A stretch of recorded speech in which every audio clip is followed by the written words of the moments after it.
దేవుని సన్నిధిలో కనిపెడుతూ ప్రార్థిస్తున్నటువంటి ఆత్మీయులందరికీ కూడా శుభాలు తెలియపరుస్తున్నాడు యేసుక్రీస్తు వారి యొక్క పరిశుద్ధ నామములో.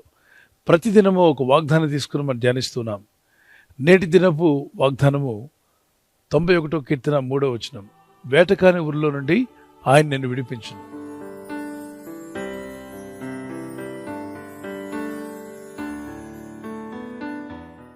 వేటగాని చేతిలో నుండి ఆయన నిన్ను విడిపించును. మిమ్మల్ని విడిపించాలని ప్రభు కోరుచున్నాడు. మరి విడిపించాలంటే బంధకాల్లో ఉన్నవారినే కదా విడిపిస్తారు.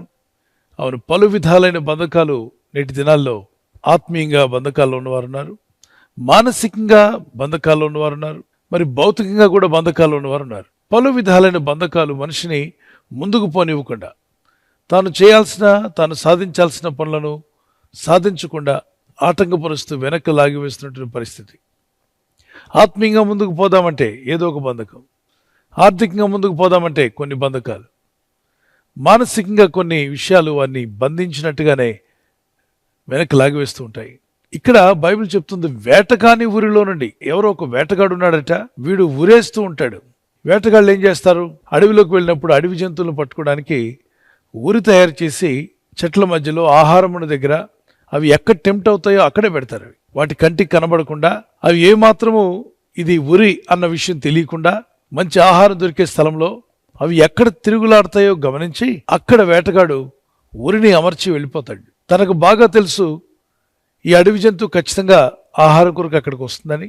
ఆశపడి తినే సమయంలో దురాశతో గాని ఆశతో గాని ఆ ఉరిలో చిక్కుకుంటుంది. తెల్లవారి వెళ్ళి వాటిని ఈడ్చుకొని పోదామని చెప్పి ముందుగానే వేటగాడు ఒక ప్లాన్ వేస్తాడు. ఎలాగైనా ఈ జంతువును పట్టుకోవాలి. పాపం ఇది ఆహారం కొరకని వెళ్తూ దేవుడు పెట్టిన ప్రకృతిలో ఆహారం తినాలి ఇది. కానీ పక్కనే కంటి ముందే ఆహారం కనిపిస్తూ ఉంటుంది, ఎవరో తెచ్చిపెట్టినట్టుగా. కానీ ఇక్కడ కష్టపడకుండానే ఆహారం వచ్చి దాని కంటి ముందు కనిపిస్తుంది. దీన్ని ఆశించినప్పుడు అది ఊరిలో చిక్కుంటుంది. వాటిని పట్టి లాగి ఈడ్చుకొని తీసుకొని పోతాడు. ఇక తెలుసు దాని తర్వాత ఏం చేస్తాడు. మనుషులు కూడా వేటాడుతున్న ఒక వేటగాడు ఉన్నాడని బైబిల్ చెప్తుంది. ఎవరో వేటగాడు? మనుషులు కూడా వేటాడుతున్నాడా? మనుషులు వేటాడేంత శక్తి తనకు ఉందా? మానవులను వేటాడేటువంటి వాడా? అయితే ఈ వేటగాడి గురించి మనం తెలుసుకోవాలి. బైబిల్ చెప్తుందంటే ఖచ్చితంగా అక్షరాల వాడున్నాడు. అపవాదైనటువంటి సాతానుడు మనుషుల ఎదుగు ఎందుకు వస్తాడంటే, మొదటిగా దొంగతనము, రెండవది హత్య, మూడవది నాశనం. అంటే ఈ 3 పనులు ఖచ్చితంగా చేస్తాడు. వాడు కోరికంతా కూడా మనుషుల్లో ఉన్న మంచిని దొంగిలించాలి. మనిషిలో ఉన్నటువంటి ఆ మంచితనాన్ని, ఆ భక్తిని, ప్రార్థనను, దేవుని మీద ఉన్న విశ్వాసం, దేవుని సన్నిధిలో గడపాలనే ఆశ, కోరిక, ఇవన్నీ దొంగిలించేస్తాడు. దేవుని సన్నిధిలో గడపాలి, ప్రార్థన చేయాలనుకున్న వ్యక్తి ఆ కోరికను దొంగిలించి లోకంలో గడపాలి, లోకంలో తిరగాలనే దురాశను రీప్లేస్ చేస్తాడు. అంటే మంచి ఆశను తీసి దురాశను అక్కడ పెడతాడు. దొంగతనం అనేది జరుగుతుంది. మనస్సాక్షిని పాడు చేసుకునేలాగా, జీవితం మీద విరక్తి కలిగేలా చేసి ఆత్మహత్యలకు పాల్పడమని ప్రేరేపించేవాడే ఈ అపవాది, ఈ దుష్టుడు, సాతానుడు. అడవికి వెళ్ళేటువంటి వేటగాళ్ళు ఏ విధంగా జంతువులు పడ్డానికి రకరకాల పన్నాగాలు పన్నుతారో, ఊరిలో ఒగ్గుతారో, అదేవిధంగా అపవాదైన సాతానుడు ప్రజలను పట్టించి బంధించి ఏదో ఒక విషయంలో చిక్కించుకోవాలని ప్రయత్నం చేస్తున్నాడు. వాడు ఊరిలో ప్రపంచం అంతటా ఉన్నాయి. ఆర్థిక విషయాల్లో, వ్యాపారంలో, ఉద్యోగ సమయాల్లో, అలాగే కుటుంబ విషయాల్లో, బయటికి వెళ్తున్నప్పుడు, ఇంకా చిన్న బిడ్డలు స్కూల్ ఏజ్ నుండి, కాలేజ్ ఏజ్ నుండి, యూనివర్సిటీస్లో వారు ఎదిగే కొలది అనేకమైన ఊరులు ప్రపంచం అంతటా సాతానుడు పెట్టాడు.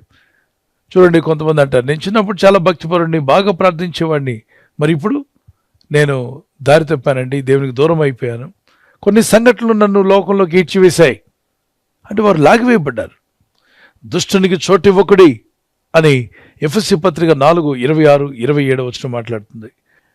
ఎప్పుడైతే ఒక మనిషి సమాధానంగా, సంతోషంగా ఉంటాడో ఎన్నో విషయాలు సాధించగలుగుతాడు, తను అనుకున్న వాటిని చేయగలుగుతాడు.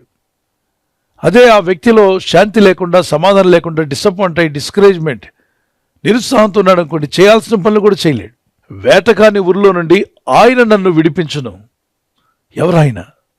నా దేవుడు, నా కాపరి, నా రక్షకుడు, నా ప్రభువు నన్ను విడిపిస్తాడు అని ఒక ధైర్యంగా, విశ్వాసంతో పలుకుతున్నాడు. ఈ విశ్వాసపు మాటలు మనం పలకాలి. ఇక్కడ దేవుడిని నమ్ముతున్నానన్నావు, మరి ఆ దేవుడు నీకు ఏం చేస్తాడో కూడా నువ్వు చెప్పగలగాలి. వేటకాని ఊరిలో నుండి, అంటే నన్ను వేటాడి నన్ను చిక్కించుకొని నన్ను సమస్యలో పడవేసినటువంటి ఆ ఊరిలో చిక్కబడిన నన్ను నేను సేవించే నా దేవుడు, నేను ఆరాధిస్తున్న నా ప్రభు, నా రక్షకుడు తప్పక నన్ను విడిపిస్తాడు. ఆయన నన్ను విడిపిస్తాడు అని నమ్మాడు, అది పలికాడు. కృంగిపోయిన వేళలో, భయాందోళన మిమ్మల్ని ఆవరించినప్పుడు, కారుమబ్బులు కమ్ముకున్నట్టుగా సమస్యలు మిమ్మల్ని కమ్ముకున్నప్పుడు, ఏం చేయాలో ఎటు తోచని పరిస్థితుల్లో 91వ కీర్తన చదవండి. ఈ వాగ్దానాన్ని బట్టి ప్రార్థిస్తున్నాను, నన్ను నా కుటుంబాన్ని విడిపించు, నాకున్న పరిస్థితులను నన్ను విడిపించు. వేటగాని వాడు ఉరి అన్నప్పుడు అది రోగం కూడా కావచ్చు. హఠాత్తుగా డాక్టర్స్ ఒకవేళ అది మరణకరమైన రోగం అని చెప్పి ఉండొచ్చు. అది క్యాన్సరో, టీబీయో, ఆస్తమానో, ఏవో రకరకాల రోగాలు ఈ ప్రపంచంలో ఎన్నో ఉన్నాయి. మరి ఎన్నో రకాలైన వైరస్లు, ఎన్నో రకాలైన వ్యాధి రోగాలు. దేవుణ్ణి ఆశ్రయించి ప్రార్థించినప్పుడు ఆ వాగ్దానం ఇచ్చిన దేవుడు తప్పక నిన్ను విడిపిస్తాను అన్నాడు. ఈ వాగ్దానం ధ్యానిస్తున్న మనం అంతా కూడా ఎటువంటి ఊరిలో మీరు చిక్కబడినా, అది ఎలాంటి పరిస్థితి అయినా, ఫైనాన్షియల్గా మీరు ఒకవేళ చిక్కుల్లో ఉన్నా, శోధనలో ఉన్నప్పటికీ మీరు ఊహించలేదు అలాంటి చిక్కుల్లో పడతారని. God is speaking to you. దేవుని వాక్యం నీతో మాట్లాడుతుంది. ఆయన నిన్ను ప్రతి విధమైన ఊరి నుండి, చిక్కుల నుండి విడిపించగల సమర్థుడు. ఆయన మిమ్మలను తప్పక విడిపించే తీరుతాడు. ఆయన పేరేంటి తెలుసా? విడుదల నాయకుడు, the deliverer, the saviour, the healer. మనల్ని స్వస్థపరచువాడు ఆయనే, మనల్ని విడిపించువాడు ఆయనే, మనల్ని బాగు చేయవాడు కూడా ఆయనే, మనల్ని రక్షించువాడు ఆయనే. ఈ వాగ్దాన్ని ధ్యానిస్తూనే ఓ చిన్న కీర్తన పాడుకుందాం.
నీకు విడుదల రావడమే ఆయనకు ఆనందం.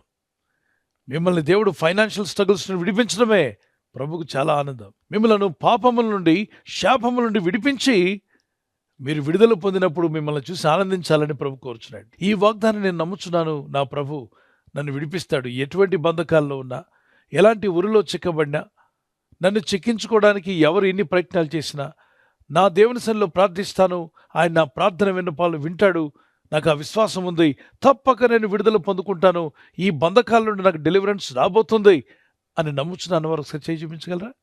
ఆమేన్. ఈ వాగ్దానం మీ పట్ల నెరవేరును గాక. Shall we look unto the Lord and pray. ప్రార్థన చేసుకుందాం కళ్ళు మూసుకొని. పరిశుద్ధమైన మా తండ్రి, అయ్యా నీ వైపు కరములెత్తి ప్రార్థిస్తున్నాం, నీ సహాయం కోరి ప్రార్థిస్తున్నాం. నీ ప్రజలందరి ఎడల ఈ వాగ్దానం నెరవేర్చండి. ఎందరైతే ఈ వాగ్దానం విని వేటకాని ఊరిలో నుండి ఆయన మమ్మల్ని విడిపిస్తాడు, నాశనకరమైన తెగులు రాకుండా ఆయన మమ్మల్ని రక్షిస్తాడు అన్న ఈ వాగ్దానం పట్టుకొని ప్రార్థిస్తుండగా గొప్ప విడుదల ఆ గృహంలో జరుగునుగాక.